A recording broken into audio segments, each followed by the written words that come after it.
What's up, fellas? Here we are, week 6 of the TFL. I apologize for not having one last week, but I got a great one for you today. Catch us up to speed, get you a little Sunday, little pooping material ready before the big game here in about an hour and 20 minutes. So here we go. Let's fire it off. First of all, let's talk about the standings, all right? Obviously, we're here in week 6. We're kind of starting to see who's in contention, who Luke and Dylan are obviously not in contention, but let's roll through the standings. So obviously Chuck sitting at 5-0. He's off to a great start here in week 6. Unfortunately, I really wish his team would take a dive. Originally Casey was the target, but now Chuck, you're looking like a nice 6-0 slate. So right after Chuck, we got both Casey Boy and Dino sitting at 4-1. After that, we started to get a little log jam. So we got myself at 3-2. You got Butters at 3-2. Alex sliding at 3-2. Look at you, Alex. And then at 2-3, we got Naughty Boy, the Jabronis, Vaginosaurus Rex, and then God's Gift. And then we don't need to talk about the bottom two, who are pretty much out of contention at this point. But I must say on that behalf, I gotta give my boy Dylan, gotta give you some credit, bro. My boy Dylan, while his team is absolute dog shit, he has tried to make chicken salad out of chicken shit. My boy's been wheeling and dealing this week, trying to rise up through the ashes and avoid wearing a unicorn. So, Luke, I know we don't hear from you, and rightfully so, all right? I know you're still butthurt about your Baker Mayfield pick and pretty much every other pick that you have for that matter, but if you don't start doing something proactively for your team, there is no doubt you are wearing that unicorn outfit next year. And boy, I cannot fucking wait. It is going to be fucking awesome. So that's our standings. But look, I want to change it up. Rather than just recap on the last week's, I said, you know what? My boys like stats. I like stats. Let's talk a little bit about some numbers, right? Everybody likes numbers, right? Dino, Chuck, y'all especially. And I like numbers as well. So what I did some math for you guys. I'm working on this for about a fucking hour, so you better appreciate it. I'm doing a little segment called You Outkicked Your Coverage and You Fumbled the Rock.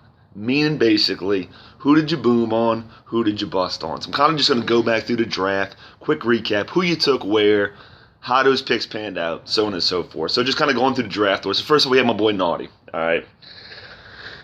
My boy outkicked his coverage on Tom Brady. Okay, the fact of the matter is he took Tom Brady as the 10th overall quarterback in the 11th round. Tom is still shining. He is currently quarterback number 5. Tom is still leading the charge. He looks every bit of his old self. He's 42 going on freaking 32. So, Naughty, good job on Tommy B. Now, as far as your bust, was definitely O.J. Howard. You took O.J. Howard as the 4th overall tight end in the 6th round, and currently he stands as the 33 tight end in a position that is absolutely terrible. So, Naughty Boy, O.J. Howard, complete bust. Fortunately for you, you picked up Disley. You're still in the hunt. Next one, we had Charlie. So, for Charlie, no doubt his outkicked his coverage was Chris Godwin. Chris Godwin is now the new Mike Evans. He is for sure the wide receiver 1 there. I know they can each have their games, but Chris Godwin, he is currently ranked the number 1 receiver in fantasy. Charlie drafted him in the 5th round as the 19th overall receiver, so certainly that was a big bust on Chuck's behalf. Also, as far as his boom, though, is Curtis Samuel. So even though there wasn't much discrepancy, he drafted him as the 38th overall receiver. He's actually the 48th overall receiver. But Curtis Samuel, I really don't feel he's doing shit for you. I don't think he ever will be fantasy startable, so he's certainly your boss. Another mention for you is Aaron Jones. Aaron Jones, great value there. Didn't think Green Bay was going to run the rock that much, but he is now RB3. So good job on that behalf. Casey Boyd, yours. Greg Olsen, how about the old dog? You drafted him as the 11th overall tight end in the 12th round. He is currently sitting as the 8th tight end, and he's just getting it done still. So it's a great job on your pick on Greg Olsen. I think also, obviously, another mention on that note is Mark Ingram, right? So Ingram currently, can't remember exactly where he sits in the running back pecking order, but I know he's certainly top 15. He's been absolutely killing it. Thought it was a little bit of a reach at first, but he has certainly panned out for you. And but Robbie Anderson for you. That's your bust. You drafted him as the 37th overall receiver in round number 8, and he is at 86. Obviously, the Jets' offense has not panned out anyway, the way anybody thought. So that is your bust. For SK, you boom. No doubt the Pats D, man. You draft him as the 5th overall D in the 12th round. They are number 1, setting you off on another good week this week. Just absolutely killing it, man. Pats D just finds a way to get it done. And then your bust, as obvious as Baker Mayfield, is freaking Antonio Brown. Your screw up. You reached for him. That's what you get. You drafted him in the 3rd round, 9th overall receiver. And obviously, he ain't played but one freaking game, so he's the 92nd overall receiver. So there's your bust. Dino, for you, I got your boom as being Cooper Kupp. Cooper Kupp, you drafted him as a 26th overall receiver in the 6th round. He is now receiver number 3. Obviously, you never knew who was wide receiver 1 in Los Angeles, but it is certainly Cooper Kupp. He's absolutely killing it. And then on the other end, you're bust, right? Your first write-in. Obviously, whenever guys take note. When you write a guy in the 7th round, you know he's going to be a bust. And that's Darwin Thompson. You drafted him in the 7th round. You're 36 overall. There's the 36 overall running back, and he is RB 96. Terrible fucking job. But you did also pan out Lamar Jackson, so good job on that. For you, Skrilla, DJ Chark, you had him in the 16th round, the last round. You drafted DJ Chark as the 59th overall receiver. He is now wide receiver 4, absolutely killing it. And then for you, bust, no doubt Jared Cook. I know it hurts us all to say, the dude just ain't panned out, man. Hopefully we can get some more going. Looked halfway decent last week. Hopefully more bright things to come. But you draft him in the 7th round as the 7th overall tight end, and he is tight end 23. For me, I actually put Carlos Hyde, okay? And I'm going to give you a little reason why. So Carlos Hyde, I drafted him in the 11th round as the 52nd overall running back. He's actually running back 24, believe it or not. Hadn't played a snap for me, but that's all right. I shipped him off from Marlon Mack, so good job on my back. Give myself a little pound of back for that trade, which we'll talk about. And then my boss, man, I got to say Rodgers. I mean, obviously, I drafted him as the 4th overall quarterback. Thought my boy still, was right there in the elites, which I still think he is. I think there's brighter days ahead, but my boy's struggling. He is quarterback 18, so I'm going to take that on the chin for me. The only other one I said that might pan out for me is Evan Ingram. I took him as the 6th overall tight end in the 7th round, and he is tight end 1, so I'll take a little credit for that one. So Butters, for you, I got Austin Hooper, man.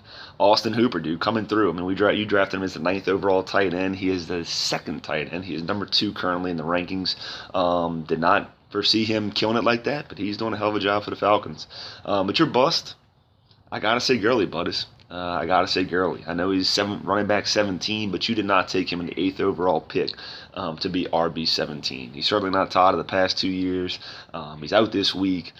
That's going to be an uphill battle for you, Butters. The only other pick that I said I give you a little props on was Tyler Lockett. I think he's doing some good stuff. The Jabronis. The old dog, baby. The old dog in it done.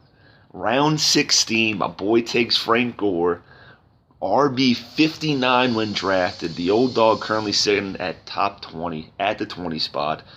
Solid job on that one. But wasn't a solid job is your reach on Mike Williams. Mike Williams you drafted as the 22nd overall receiver in the 5th round. He is currently wide receiver 69. Terrible fucking job. He might pan out. Talent's still there, but shitty job. The one I will give you props on is taking Patty. All right, so for the rest of the league, we all fucked up, right? Everybody thought Patty was going to somehow fall off the wagon this year and go back to relevance. Patty's the best. He's going to be the best for quite some time. It's all right for us to start reaching again like we used to do and take him in the 1st round. This one's hilarious. So my boy Luke, right? This one took the hardest time, right? Because while I did give him props for his Keenan Allen pick, he took him in the 4th round, 12th overall receiver. He's currently wide receiver 6, which a good value on that one. But you bust. Well, where did I start with? Because pretty much everybody else other than that pick, and maybe Mike Thomas, has been a straight bust. But I labeled it down to 2, and I'm gonna say Darius Geis and Baker Mayfield. You drafted Geis as the 30th overall running back in the 5th round. Hadn't played a snap. Obviously, he's fucking running back 89. And then Baker. You took Baker ahead of damn near everybody else other than Deshaun Watson and Patty Mahomes. And Baker now, being the 3rd overall selected quarterback, is quarterback 28. There's only 32 teams in the league. Do the math. Not fucking good. For Alex, you're outkicked your coverage, man, on Jordan Howard. Jordan Howard, you took as the 39th overall running back in the 8th round. He's actually sitting at 19, man. Dude's getting some good touchdown work, and I think that's a good pick for you. I also got you for Leonard, man. Everybody's beating you, busting your balls about Leonard. My boy's finally starting to pan out, so props to Leonard. Props to Leonard on that.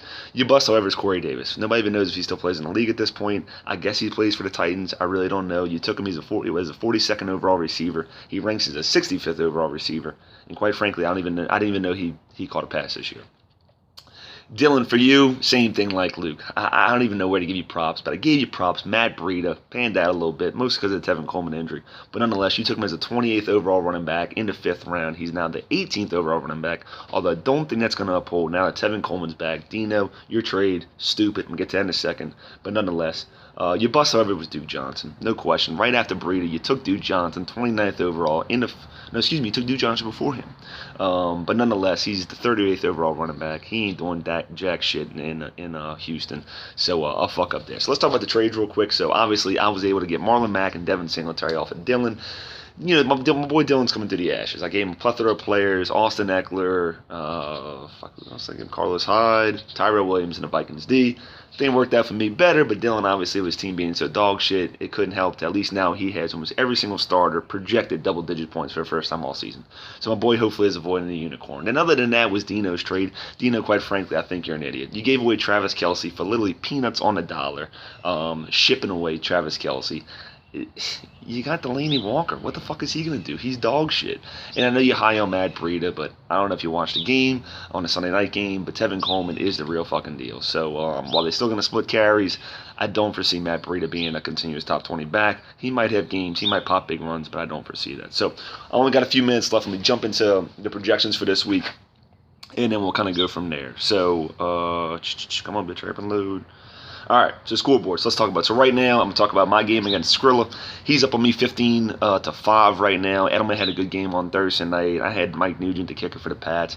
Skrilla's projected to beat me by 25. I'm going to be honest, I'm struggling this week. I had to start Gerald Everett. I got Auden Tate in there. Skrilla, as much as I say I'd like to win, I think your team's got me. I'm praying to God Auden Tate pulls a miracle out of his ass. Chris Carson busts out a freaking 200-yard game.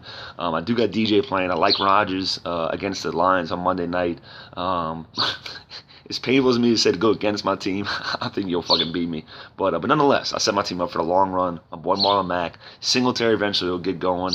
Trade bait for you guys. And I like my team moving forward.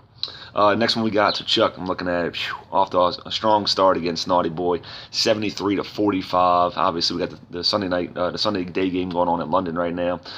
So big game out of McCaffrey already. He's got 21 points. Carolina's D is killing it for you. Even though Naughty had a good game out of Tom on Thursday night, you still projected to beat him by about 50 points here. So, yeah, Chuck, I think you moved to 6-0, unfortunately, man. That sucks for all of us, but, I guess good for you. So, next one we got God's Gift against Butters. So, God's Gift's off to a little shaky. I guess they pretty much split even. I mean, you got Jameis negative 0.9 for you right now, but you did have a huge game on New England's D on Thursday night. They got you 28 points.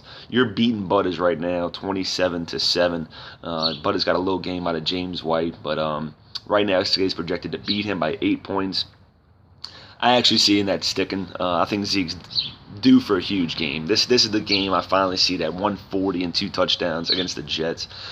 Just absolute domination. But we'll see. The Jets' run defense is stringent from time to time, so we'll see. Butters, you got a decent starting lineup, but with AP in there, even though you should have a good game against Miami, I'm not too shot in the ass about Carson at Minnesota, so I'm going to give the nod to SK on this one. Let's see, the next one we got. So we got Alex against the Jabronis. So Alex is projected to get the Jabronis 133-115. I know we all want to see it. That's who we got in the Survivor League. Chris currently has 4.4 out of Peyton Barber. Chris, he fucking sucks. Alex, nobody's starting right now, but I like Alex. He's got a few good matchups, I'd say. I think Deshaun against KC is going to be a shootout. That's probably a big game. Him and Patty can each score 4 touchdowns, and you're fortunate, right? Todd Gurley's out, so you got Malcolm Brown in the flex. He should certainly have a big game, although he is playing San Fran, man. That rush defense with San Fran is pretty solid. But certainly I'm going to give the edge to Alex here. Alex, some props to you, man. I think you're going to move to 4-2. Look like you're in contention this season. I feel like this is the first time ever that you're actually in contention. Next one we got Dino against Casey Boy. So right now, Casey Boy, not too shabby. You still projected to beat Dean by 10 points. You got 7.6 out of DJ Moore and 2.5 out of Greg Olsen. Other than that, looking at a few of the matchups, Dino, Marvin Jones, Delaney Walker. We'll see. I got to go with the edge to Casey on this one. I believe Casey moves to 5-1, moves into sole second place, and Dino, you fall to the rest of us at 4-2. Say the rest of us like I'm going to win. I might win. We'll see. And then finally, the toilet bowl matchup of the year. We got Dem Boys against Fear the Beard, fighting for who gets out of the goose egg spot, right? Who actually gets that first dub. Right now, Luke, Gosh, y'all dead even. So Fear the Beard, 102 to Luke's 100. Luke got fucking 10.6 out of Danny Dimes. He does have 11 points out of Tampa's kicker. And Dylan got 4.1 out of Hillman for the Giants. So obviously, I'm going to give the nod to Dylan. I think simply just because you change shit up. Carlos Hyde, Eckler, one of them's going to pan out for you. You get the dub, Dylan. So other than that, fellas, be cool. I'll talk to y'all next week. Holla at your boy.